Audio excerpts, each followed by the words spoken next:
Sure. as we get into things a little bit more. So why don't we just start by introducing yourself? Tell us a little bit about you and what you do. Yeah, absolutely. So my name is Marcel Petitpas. I'm the CEO and founder of a company called Parakeeto. And basically, I live and breathe agency profitability. We started as a consulting company with the end goal being becoming a software company. And everything we've kind of done from day one has just been trying to better understand why so many agencies struggle to make money. Like they can sell work, they can get the work done, and they look at their bank account often disappointed with what's left over after they've done all that. So we've done everything we can to kind of deeply understand that problem. We did some consulting, and that's informed the development of our first product, which is now live on our website and helps you generate accurate estimates for projects for your clients. Nice. So how did you determine? So I mean, really, what we're talking about here is resource management, right? That is a huge part of it. Yeah. Okay. But it kind of depends on what your agency's model is. But most of it comes down to resource management. Okay, and let's unpack that a little bit more. So specifically, your product and what you focus on is specifically for agencies, correct? That's right. Yeah. Any type of agencies, or pretty much just anyone selling their time for money. Our best agencies tend to be the ones that are focused on creative or marketing. The ones that get more nerdy into the software development and stuff like that, that's where the complexity is so high that you just need a lot more human touch to get an estimate right. But that happy medium of there's complexity, it's not like a productized service, but it's not so ambiguous that you need a human being to do all the work. You can use data to find like normalized patterns. That's our perfect client. And it tends to be marketing and digital agencies. And how did you get into this? I mean, were you in the agency space before, or how did you kind of land in this very niche little space? Yeah. So, I mean, my first business was an agency. I was doing virtual reality services for real estate agents. And that's when I first kind of encountered this problem of running up against cash flow issues, not, being very profitable, having thin margins. And I ended up walking away from that business because I realized early on that I wasn't going to be able to sell in my market, at least to those real estate agents at a price point that would allow me to scale the delivery side. And I would have always kind of been stuck doing the work, and I hated the work. So after leaving there, I kind of got really interested in software and ended up working with a friend of mine, Jared, on helping him out in his agency, and he was doing software development. And eventually we kind of came up with this thesis that he was struggling to answer basic questions in his business without having to waste a bunch of time in spreadsheets. And we came up with this theory that other agencies were struggling with this too. So that's when we kind of came up with the idea for Parakeeto, started doing the consulting, started kind of getting into the market to try and really figure out if this problem was super pervasive. And we figured out that it was. Everybody was struggling to answer simple questions like, did we make money on this client? Like, Crazy, right? it took them a while to do the math to actually figure that out as a problem. It is a huge problem. I've been in the agency space now for the better part of a decade. Had an agency, sold it, and then after my agency was acquired, I went to basically be the CMO and kind of not sit on the board, but be on the executive board of that company, where we all of a sudden had 35 employees, a lot of clients, and yeah, we really, really, really for as advanced as we were as marketers and business folks, the core fundamentals of what we were selling and matching up the numbers did not work, to the point where like you get to a point where your company gets bigger and like it's almost too late, man. Right? I mean, so like, is this something that like I guess like what different agency sizes does this mainly prevail to? Is this something that you work with kind of like startup agencies to build the foundation, or is this more of like kind of a scaling agency that realizes like, oh shit, we're actually not making money here? Yeah, I mean, usually people start to reach out to us and start to feel these symptoms right around that kind of 10 or 12 employee mark, right? So they figured out how to sell, they've started kind of scaling, and usually that's right around the point when they've kind of found their one channel that works. So now they're like, okay, we have some confidence we can sell some work. And then their team gets super, super busy, and they're like, we're busier than we've ever been. Why do we not have any money in our bank account? Why are we struggling to make payroll? Something's not adding up here. And it's usually the fact that, to your point, they've never kind of taken the time to step back and think about, okay, we're selling all this revenue, but what's it costing us to earn that revenue? Right? And is there a gap there that needs to be reconciled? So we usually see that first kind of growth ceiling right around that 10, 12, 14 employee space. And then once you can kind of correct that, you'll usually scale fairly quickly up to like the 25, 30 mark. And then we tend to hit another growth ceiling there where the founder now has to install an executive leadership team, and they have to start actually being able to do some forecasting to be able to time their hiring and line their sales pipeline up with their delivery and scale their delivery systems. It's a whole other set of problems. And again, require some data in order to be able to do that in an informed way. So those are two of the kind of main sticking points that I end up working with people on. And then, south of 100, 150 employees, that's a whole other mixed bag of tricks and enterprise software and a whole other set of problems. But we typically focus on that kind of first growth ceiling at a team of 10 or 12, and then that second growth ceiling right around the mid 20s. And is the solution, I mean, I would imagine just going through this myself, we didn't necessarily know how to pin down the solution. We didn't know if we were selling improperly, right. If we weren't tracking just resources properly, if we weren't managing resources properly, if we weren't hiring properly, right? Were we hiring people that were too expensive? We were kind of stuck in that. And this is an easy trap to fall into as an agency because you get paid up front, right? You get 10 grand up front. And it's like, oh, great. Especially if you're kind of newer in the actual business management space, not taking into account taxes, not taking into account all the overhead, all the expenses. Because when you're a small agency, it's like, yeah, they're paying me up front. I'm sitting at home. It's easy. Then it's like, oh, I need help. Like, so I mean, where do you see the main problem being in terms of being able to fix this issue? Yeah, there's a couple of things. So to your point, there's this disconnection between revenue and profit. And I think I see the trap that I see a lot of agency owners fall into is they get to a point where they hire a few people, maybe they get an office, they get some overhead, they get a lawyer on retainer, an accounting firm on retainer. And then all of a sudden they're like, okay, I need to sell 15 grand or 20 grand a month to like break even. So they just focus on selling that revenue number to cover their overhead. And they're not actually thinking about like, what is my gross margin on that?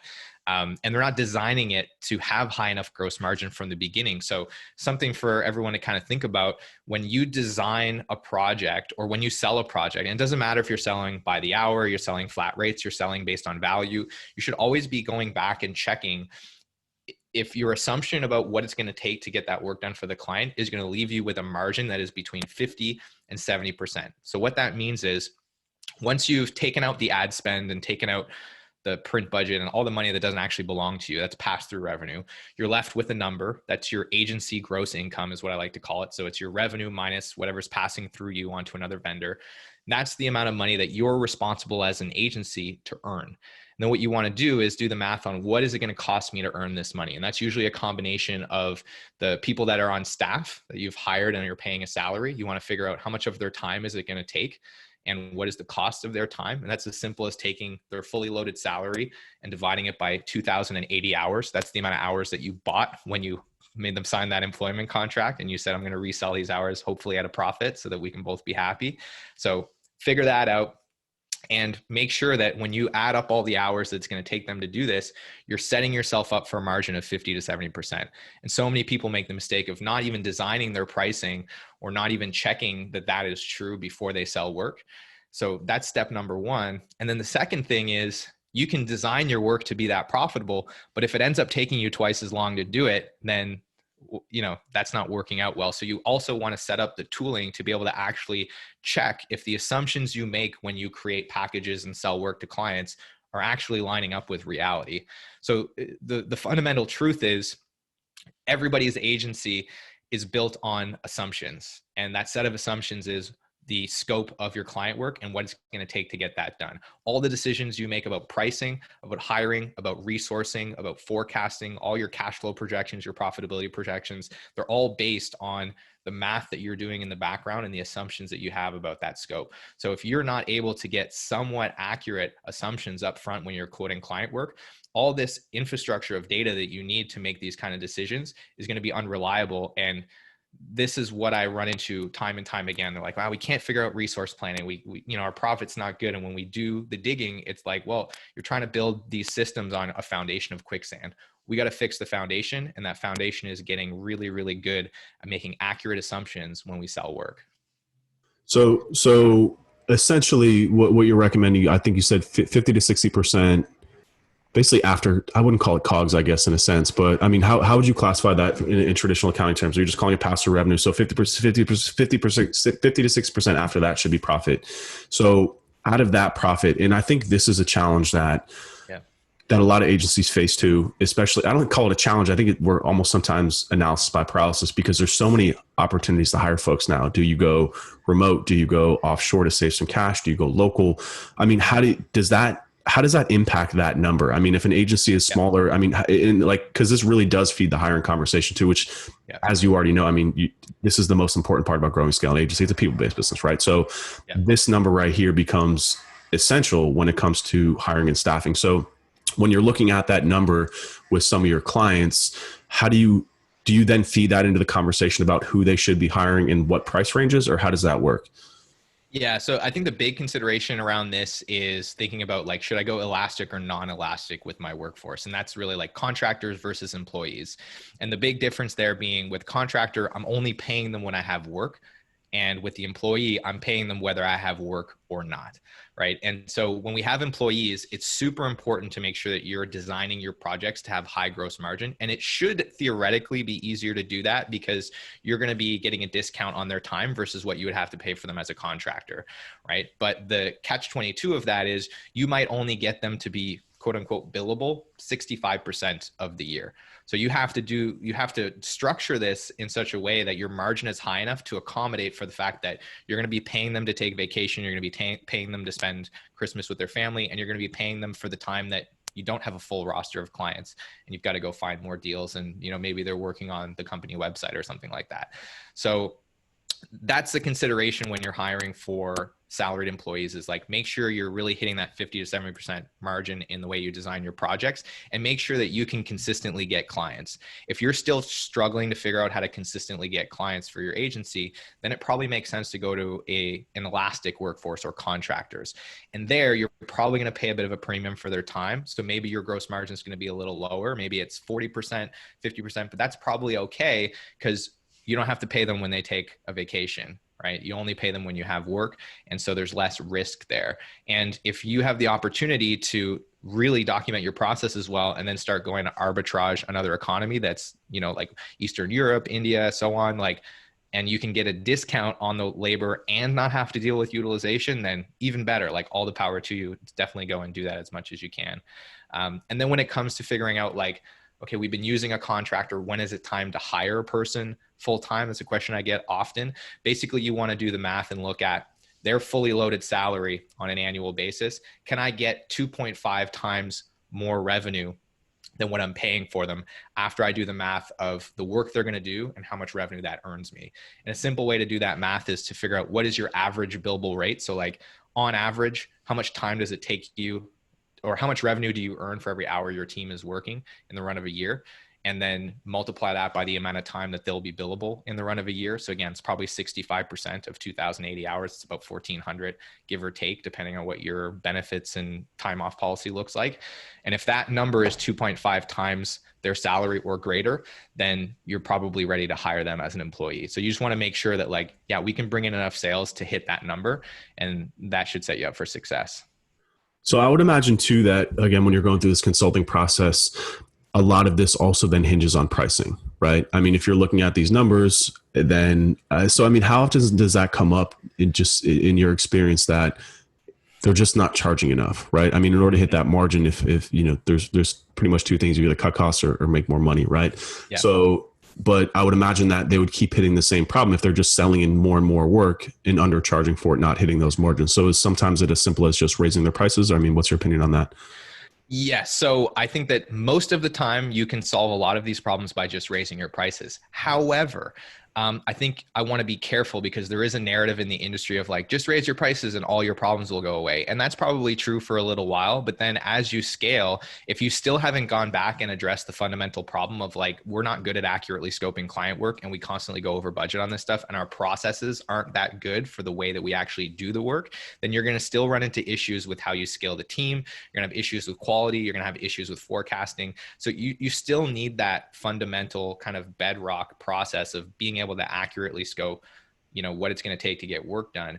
And that coupled with a pricing increase, and then also coupled with, as you tighten up these processes, you're going to find opportunities for efficiency. So you're going to start to stretch that gap from both sides. And that's where you end up in a place where you can be both very profitable and very scalable.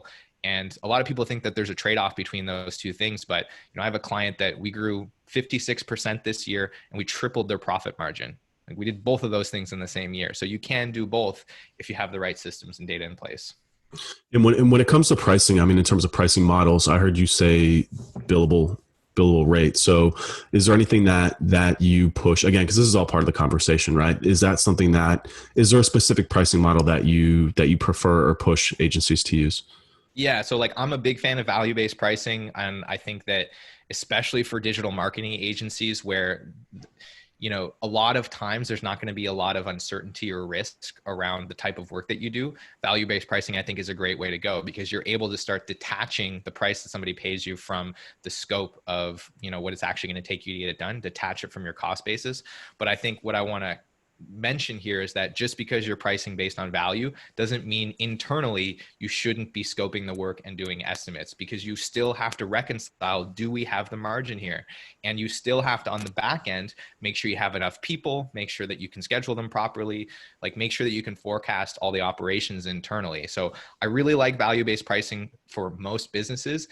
The one time where I think that it's not a good approach is if you're doing something that's innately very complex and very risky. So software development is a perfect example of this. Most of the time, if you're a software dev shop, it's hard to price based on value because like any developer will tell you this, like you really don't know what it's going to take to get something built until you're in there building it. So if it's like almost impossible for you to scope work, then I would move to more of an hourly model or a team leasing model. That seems to work really well for those businesses. But for most of you, if you're doing SEO or digital marketing, that's like fairly normalized scopes of work. There's fairly low risk around that kind of deliverable. So, go to the value conversation and try to put yourself in a position where you can detach the conversation about price from the actual work that you're doing and focus it more on the results you're going to get them. Yeah, so here at the Blueprint, we teach, we have an entire module on staffing and resources, and a lot of the things that you've said are echoed throughout that. I actually remember building that, and like math is not my strong point, and like my brain kind of like was having flashbacks to building that module when you're talking about, billable hours and stuff like that, and just, managing resources, which I know firsthand how important these things are because it wasn't even a ceiling, man. It was a brick fucking wall. You know what I'm saying? Like we could not get past it because we did not have a good grasp on what we were selling, and then I fully realized, I'm like, dude, if I'm an e-commerce shop or if I make like cans, like I don't know how much my product costs, and how do I know how to sell it for? Like the problem just compounds, and like you literally can't get past that. So one of the things that we teach in terms of pricing is, I teach an hourly model because I think it's the most straightforward, especially for some of the younger agencies out there. But what I tell them is that I want you to go hourly because it's going to be so much easier internally for you to understand what you're selling. And ultimately over time, the way that I look at it is that your hourly rate is your value, right? So really over time, what we're looking at doing is ratcheting up the value in terms of ratcheting up our hourly price, right? And what I also teach is that during the proposal and forecasting process, like we're having an hour's conversation so the client understands. In SEO, I agree with you when it comes to advertising, because in advertising, it's like, well, I already know, like we have so much, like if you put in $100,000, we're going to make you 300. So like, therefore I can easily deduce how much my value is based on that, right? When it comes to SEO, because there's so much uncertainty, and SEO has also moved very much to a more of a, I would almost put it in like the professional services, just like web development category, where like companies know, like you build a website, you're going to need to hire an SEO team. You know what I'm saying? It's looked at a little bit differently. And because there's so many issues that we fix, they're not necessarily just kind of like, hey, we're advertising to make more money. It's, hey, we're coming in to fix these issues first. And like the value of what that can derive is very difficult when it comes to matching that to revenue, right? So that's why I push that model. 100% agree with what you said. But basically what I tell folks is that as soon as we move into the contracting process, the hours are removed from the contract. We don't put a guaranteed number of hours on a contract because we don't want to get in that. We're not attorneys, right? We're not sitting here like being like, you have 4 hours that we're billing against. After that, we go over. We're saying, these hours is how much these deliverables cost. And ultimately, like what you're getting is these deliverables, which are going to result in more traffic. So that's kind of the system that we teach. And then it gets, where it really gets fuzzy though, and where I would love for you to elaborate on it is, and where a lot of our questions come from is, after you sell the work, like then what? Like what are you using to track hours? Like how are you feeding that back in? And also too, because it's almost a chicken and egg situation for especially younger agencies. You kind of already mentioned it, but like, I think the word you use is we're guessing or estimating, right? So like, how do you know you're like, Yeah. how do you know how much to estimate if you don't have the hours on the back end, right? And then how do you fix that if you don't have that set Yeah. up properly? Totally. So I know we're doing this live on video. And we're also going to do this in audio only, but I'm going to share. I've got some slides here. I like to draw when I explain these concepts because they start to get a little hairy. So I'm just going to share my screen and bring this up if you don't mind. And I also want to take a second just to address Skylar with the question, recommended reading around kind of agency operations. 2 books I highly recommend around this topic. The first one is a book by Jody Grundon. I'm forgetting the exact title of it now, but he runs a firm called Summit CPA, and they work exclusively with agencies. So he breaks down in detail all of these kind of metrics that you should be tracking. So check out Jody Grundon's book. If somebody can drop it in the chat, that would be great while we're doing this. The other one is a book by David C. Baker called The Financial Management of a Marketing Firm. It's expensive. I think it's like $200 or $300 for the ebook, worth every penny. Like super detailed book again on how to look at the business from a financial standpoint. And Jody, he talks about a lot more non-financial metrics in that book. So highly recommend those books for you, Skylar. So with that, let me just get my iPad up and I'll draw a model. The way we think about this, there's one fundamental model that's kind of at the center of all of this. So I'll go through that first. And then if you guys are interested, I can kind of take you through some of the detail. But I think about this as, I call it the agency profitability flywheel. So there's 2 feedback loops that we want to install in the business. They're going to help us tune this over time, right? The first is we want to capture our estimates. And the 2 keys around this is we want to focus on making them standard and making them simple as we possibly can. And this is like, it seems very basic, but this is super key. If the way that you scope work and structure your estimates is changing all the time, then you have a moving target that you're trying to hit when you're setting up your tooling for everything else in the business. So the first step is standardize the way that you estimate, create a model for this. And, this is where you could use a spreadsheet. Most people do. You could try a tool like ours, but at the end of the day, it's really important to standardize this process. The next system that we want to install is cost and time tracking.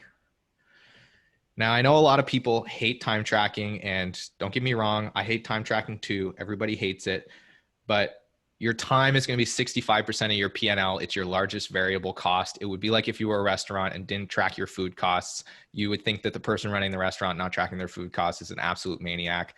The same thing is true for your agency. So until you've got, and I'll talk about where that point is, where you've earned the right to stop tracking your time, it would be irresponsible not to. And here's the key. We want to create a feedback loop between the estimates and the time and cost tracking. The purpose of time tracking is not to play big brother on your employees. It's not to make sure they're clocking 40 hours a week. The sole purpose of time tracking is to make sure that your assumptions about client work are accurate. And the biggest mistake I see people make here is that the way that the cost and time tracking is set up is different than the way the estimate is set up, right? So like, you think about it this way, you sell the work to the clients and the estimate is like, this is how many hours of like content writing we're going to need, how many hours of SEO expertise we're going to need, how many design hours we're going to need. And then you go in the time tracking tool and it's time tracked against like a task, right? Like outline this, write that, design this. And you're like, wait, this doesn't map back to the estimate. And so the reason you never go back and look at this and figure out, was that scope of work actually accurate or not, is because you can't reconcile the data. The 2 things just don't match up. So make sure that those things are aligned. And this gives you your first feedback loop, which is your quantitative feedback. And this is just going to really kind of help you understand, are our estimates accurate to begin with? Now, the second piece of this is getting to the other important feedback loop, which is qualitative. So this is where you have meetings with your team, where you take a look at this information and say, here's a project that went really well. Why did that go so well? What do we do here that we want to do again next time? Because like that project was super efficient. This project was a dumpster fire. Why was that? What happened here? What do we want to avoid there? And this is going to drive process improvements. And what ends up happening here when you install this process and you get your team involved is they get bought in to designing and developing your processes, which means they're going to follow them, means they're going to maintain them. And it means that they're going to be stewards of those processes when you add more people to the team and start to scale. And what this is going to do is it's going to set you up for profit and it's going to set you up for scale, right? So you need, first of all, that system to get your data right. And then on the back end, you need the system to actually make the things you're trying to track more predictable. And you do that through process. So the way that this actually works in practice is you've got what I call, everybody does this in their head that I've talked to when they're scoping an agency project. You have on one end, you have your effort, right? And you might measure that in hours. You might measure that in story points. You might measure that in, I don't know, packs of Trident layers, but you have some kind of metric for like effort. What's it going to take to get this done? How hard is it going to be? And then you have your scoping metrics on the other end, right? For most people, this is going to be the client's budget, but it might be, you know, number of web pages on their website, number of backlinks we need to get them, what have you, right? Your questions you're asking them in the discovery process. And in your head, you have this relationship of like, okay, for every X number of scoping metrics, the project's going to get X amount more complicated. And therefore we have to raise our price or it's going to take us more time, right? Leave me a comment in the chat if that's kind of how you think about scoping, right? Maybe it's documented, maybe it's not, but subconsciously, this is kind of what we're talking about. And what we want to try and really figure out is like, what is the relationship line between our scoping metrics and our level of effort? Because what we'd love to be able to do is say for every 10 web pages that a client has on their website, that's going to add this many hours of design, this many hours of copywriting, this many hours of XYZ per month. And we want to be able to basically have a formula that we can use. And the way that we get there is we track our time. That's going to put these kind of data points all over the graph. And then when we install our processes, that's going to start placing rails and pushing the distribution of those lines closer to the center. It's going to start to normalize the distribution of those data points. And it makes this relationship line more and more accurate over time until eventually we reach this point of diminishing returns where every additional project that we track time against is not helping us get that much more accurate. And that's when we can afford to stop billing by the hour, move to value-based pricing. That's when we can afford to maybe back off of time tracking, because now we've really figured out what is the formula for how much effort it takes to get this thing done based on the inputs we collect when we sell to a client. So that is like the super nerdy way that we think about this. And it all stems from installing this process of tracking the data and then using that to inform process improvements with your team. So does that make sense? Yeah, I mean, absolutely. Like I said, we have a very similar. First and foremost, let me say this to everyone in here and everyone who's watching this in the future. Like, when you first get started, the tactics are super important. Knowing SEO or whatever you're doing inside and out and being a certified expert is incredibly important. If you want to make money, this is what it comes down to. This is 100% this type of stuff, this type of analysis, these types of problems are the ones that you're going to be solving, hitting that next level. So, I mean, this stuff is a breath of fresh air. And I'm telling you, like, when I was in that agency, like, these were the exact problems that we were having, and they're very, very difficult to try and figure out. We have a question. Yeah. Says, I don't know if you want to read it yourself. Also, for anyone else in here who's paying attention, guys, make sure you ask questions. Marcel's being very generous with his time. He knows this stuff better than I do, so make sure you get your questions in while you still can. Do you see the question?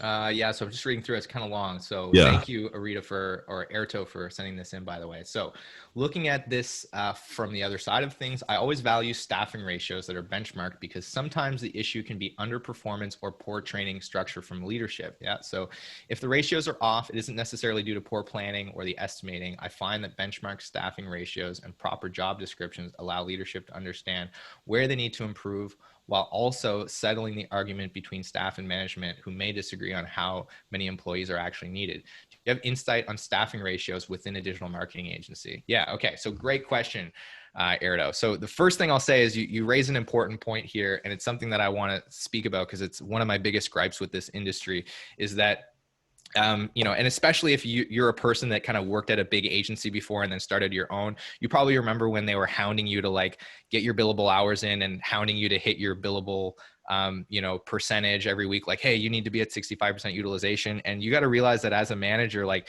it's your job to make sure that your team can hit a 65% utilization. They can't just go create work out of thin air. You need to give them enough work to do to hit those metrics. So yeah, a lot of this comes down to really figuring out like, what is the amount of work that we need to bring in? What is the proper staffing ratio? So to answer the question, some guidance around staffing ratios. I'm I'm going to talk about it purely from like a financial perspective, because how you structure your team, you know, depends on the services that you have and what the expertise that's required there to service your clients. But just from like a profitability perspective, basically what we want to try and figure out is how do we get our billable team to a place where on an annual basis, they're utilized at 65 to maybe 75%. So if we take their gross time, which is 2,080 hours per employee per year, and then we do the math on how much time they spend actually working on client stuff, right? We want that to be 65 to 75% of their time net at the end of the year. That's after vacation, after holiday parties, after you give them, you know, Friday afternoon off to have a foosball tournament or whatever it is. Net at the end of the year, 65 to 75%. If you can hit that utilization number and then you're at an average billable rate that is 2 to 3 times greater, or 2 to 3x what your average cost per hour is for that team, then you should be good. And then if you look at your P&L, you know, you might be structuring your projects to hit a 50 to 70% gross margin. If you're then hitting like a 40 to 60% gross margin annually on that team, then you're good. You're probably in a place where you can have a 20 to 30% overhead and still net out at a healthy bottom line, and you'll be all right. So from a financial perspective, that's kind of how I think about it. And if you want a tool to help you model this, I have one in our agency profitability toolkit called the Agency Model Generator, where you can put in your team, put in how many hours they work, put in what you pay them, put in kind of what you expect their average billable rate to be. And it'll calculate like, here's how much revenue you need to make. It'll help you figure out like, here's how much of your revenue you can spend on admin and sales and, you know, on your office. Like it'll help kind of break it all down and help you figure out like, am I spending the right amounts of money in the different areas of your business? So if you want to check that out, I hope you don't mind me plugging this, Ryan, but head to parakeeto.com/toolkit and you can download that. And if you have any questions, just reach out and let me know. No, for sure. I was actually, part of the next question I was going to ask was a little bit more about how you guys help to solve these problems specifically, because you had mentioned that you originally thought about doing a spreadsheet tool. So talk a little bit more now. I mean, real quick too. I mean, does your platform take care of time tracking, or is that done independently?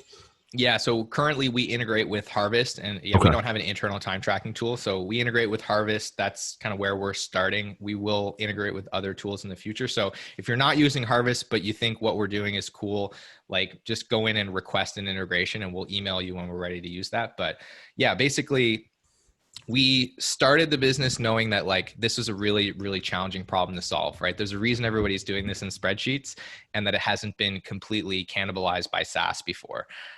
Because if it was an easy problem to solve, then this market would look like the CRM market or the project management market, right? It would just be inundated. So we started as a consultancy. You know, we've built out a bunch of tools in spreadsheets, you know, like you would, and we're giving those away in our toolkit now. And then we've slowly started to try and build product in the background. We tried to build an initial product that was, you know, a little too ambitious, but we were trying to build a middleware platform where, you know, essentially we were trying to automate all of these kind of important key metrics. And then the more we got into it, the more we realized that like we have to start with estimation, because that's really the foundation of all of these other things. So if we can build a tool that helps people create accurate estimates, and if we can build a tool that actually helps them automatically get this feedback loop between cost and estimates, then we're setting the agency up for success from the start. And we as a software company have a foundation to build like more value on top of that for some of these other metrics. So yeah, that's kind of what the journey has been for us. So we're still doing some consulting. We have a handful of clients that we still work with, and now we're starting to scale up the software tool. Okay, cool. So the software, is that currently available to the public? Invite only? Oh, well, there we go. Yeah. Let me turn that off. I have a network monitoring tool up because my ISP sucks and my internet keeps dropping. Apparently it just did. So yeah, the tool is publicly available. You guys are welcome to go check it out at parakeeto.com. You can start a free trial if you're using Harvest and check it out. And like I said, if you're not using Harvest, you can still sign up and just tell us what you're using, and we'll let you know when we integrate with that tool. But yeah, it's available. It's ready to try out. Got you. So the main output then is basically you give it some inputs and that spits out what the estimate should be. So the way it works is it connects to your Harvest account, and it allows you to go and create this feedback loop. So you can say, here's 5 projects we've done before, or 10 projects, or 50 projects we've done before that look similar to this one. And it actually creates this graph for you automatically and says, here's the distribution and here's your relationship line. And then it shows you that by service. So if in Harvest, you're tracking time for different tasks or different services, it breaks it down by task or service. So it helps you understand like, here's the average, or here's like what we're projecting based on the budget you put in for the client. And you can use it to either figure out how much should we charge for this to be profitable, or the inverse is you can say, here's what the client's budget is. How many hours do we kind of need to try and keep this to? Or how many hours does the tool think it's going to take us to get this done based on other projects that are similar in the past? And it works for one-time projects as well as monthly projects. Basically what it does is it helps you implement this feedback loop that I talked about in the first part of the process. Beautiful. It really is a really challenging problem to try and solve on your own. My partner had built basically one in Sheets, and what it would do is it would allow you to import your past project plans, because all of our project management system runs in Google Sheets, as you saw. So if you input the hours in that, hypothetically, it's not as exact as time tracking, but it could pull it through and then forecast. But it was just too much. It was like too complicated. We got too many questions from people about it. You're 100% right. It's a really, really, really challenging problem to solve. And yeah, I think you've got something very big on your hands, because this is, I think a lot of agencies, they have to get to a certain level of maturity before they fully understand that this is a problem, and most of the time, your point, it's more less, they don't come to this conclusion right away. It's more, we're not making as much money as we should be making. Like, we're getting clients paying us 10 grand and we're not made, like, how does our balance sheet look like this? And especially when you've got 50 clients, you've got 20 people, you've got expenses coming in and out. It's super easy to lose track. And a lot of people think it's an accounting problem when it's not. It's more of an HR problem. I mean, I don't know how you would classify this per se. I guess it's somewhere in the middle that touches all your departments, right? From service delivery to accounting to HR. But it really is an agency killer. Like, I cannot stress that enough. It's an agency killer. And here's the reason why it's literally an agency killer. And I need people to understand this because it's so important, is like, if you're struggling with this cash flow problem, the initial reaction that most people have is, I need to sell more. Like, I need to bring more revenue in. And if the issue is that like the work that you're selling is not profitable, when you sell more, you're actually going to make the problem worse for your agency. Like, you're suffering from indigestion, not starvation. They just feel the same. And I really need to get that through to people, because like, if you're feeling these symptoms, I really encourage you to kind of take a step back and audit, like, how much time does it take us to get this stuff done, right? Try to get a grasp on that, because if that's the problem, that's where you need to solve for, and your cash flow issues will go away, right? Your profitability problems will go away if you go and solve that fundamental problem. But selling more can actually drive the business off a cliff, in a sense, because you're just basically like throwing more dirt on top of your team, and they don't have the tools to dig their way out of that. Yeah, absolutely. So, also, guys, if you guys have any questions, fire away. I'm out of questions on my end, so make sure you drop them now before I wrap this up. Marcel, is there anything else that plug anything you got? This is not that's something that you can't plug. I mean, whatever you got, please. So you've got the software, and you've also got the consulting arm on the back of that. So hypothetically, if someone here was having a lot of issues, you guys offer like agency consulting as well? Yeah, we do. We typically have a pretty limited roster of clients, but if you are struggling, do reach out, and I'm happy to have the conversation. Like, the thing is, I'm a total nerd when it comes to this. So even if, maybe we're priced a little bit out of your range, or we don't have the bandwidth to take you on, I'm happy to point you in the right direction. I'm happy to give you some tools. So like, feel free to reach out. Definitely, check out the tool. We'd love your feedback on it. And, definitely check out the Profitability Toolkit as well. That'll get you my email address. It'll get you some of the tools that you can use to start doing some of these audits on your own. And we are going to be revamping that toolkit and adding some free training videos and things like that. We also have a podcast where I talk about nerdy stuff like this all day, every day. So if you're interested in more of the operations nerdy side of running an agency, check out the Agency Profit podcast. And I guess the last thing that I might want to talk about here is just kind of one of the fundamental things that I want everybody to think about. Because if some of you are listening and you haven't set up time tracking, you're like, man, we should probably do that. I want to talk through one concept that you really want to keep in mind as you go down that path, because it's so easy to set yourself up for failure when you do that, especially if you're doing it for the first time. And this is the relationship between detail and complexity as it relates to these data structures. So one of the big mistakes I see people make all the time is they go, okay, we're going to set up time tracking. And then they're like, okay, well, I want to track everything, right? Like I want to know how much time it took each person on each sub deliverable and sub task of, the sub phase of the deliverable of the task within the, and they try to get to this level of granularity that is completely unsustainable for their team and is completely unsustainable for their operations manager themselves if they're the operations manager from a process perspective on the back end. So understand that like there is this relationship in terms of like you're going to have people insight. So insight into like the people, and then you're going to have insight into the process. And you're going to want to answer questions about both, but you want to find like the happy medium, because the more you try to add detail, the more complexity you're going to add to the way that your team has to track time, the way that you have to reconcile that and process it in the back end, and the hoops you have to jump through to get answers to these questions and just maintain all of this. So try to find like a space somewhere around here where you're going to be able to satisfy the basic questions that you want to answer without overloading yourself with data. And the way that you figure out where you should be landing on this graph is by asking yourself, if something turns into a dumpster fire, write down the questions that you would ask to try and figure out what went wrong, and evaluate, am I asking questions about who was involved and like who did something, or am I asking more questions about like where in the process something went wrong? Right. And then also think back to, how are we scoping this work in the first place? And that exercise should kind of help you figure out, okay, how do we need to structure our data? Maybe it's like right here. And then you go in and you set up your time tracking tool so that it's the right structure, it's the right level of detail, your team can handle it. And when you go and hold up an estimate next to that time tracking data, it matches up structurally, and then it's beautiful. Then you can answer questions quickly, and you're actually getting value out of this whole exercise. Because otherwise 6 months from now, you're going to send me a message, you're going to say, you told me to track time and I hate it, and my life is hell, and my team hates it, and I haven't even looked at the information yet, and this is going to be the reason why that happened. Absolutely. All right. So there's no more questions coming in, man. I really appreciate this. Especially for our audience here, pretty much all agencies. Like I said, this is incredibly impactful, something that we have some training on, but you are far more advanced on this. And it's funny too, this is neither here nor there, but I had a conversation with one of my consulting clients yesterday, and they're writing a book. It's all about niching down, and I just listening to you speak, it's kind of like, I almost want to put you in touch with them, because I feel like you would be a perfect case study of what happens when you niche down, because you can become a true expert in something, and you're solving a very, very big problem, but it's also very specific.